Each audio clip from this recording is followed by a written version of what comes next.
separadas de mí. Como piel quemada te has caído, no lo has llegado a sentir. Yo no dormía, no podía olvidar esa película. Imaginaba cómo podía hacer para no olvidarla nunca. Mi vigilia te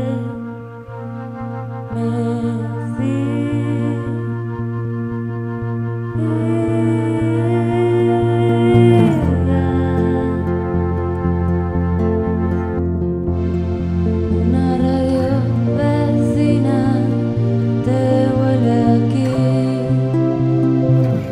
con tu más violenta sonrisa, te echas a reír.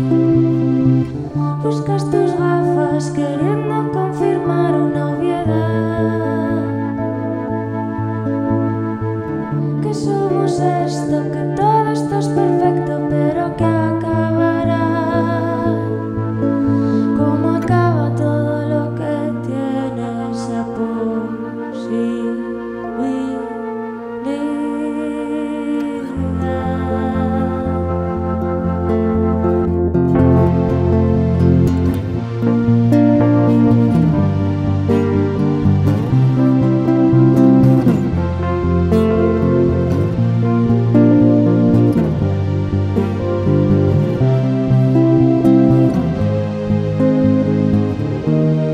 Antes de que salga el sol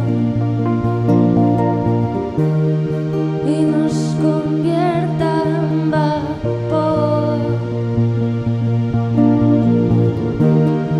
y se nos seque la boca de repente al contacto con nuestra suerte. Quiero declarar la guerra a la realidad y vivir.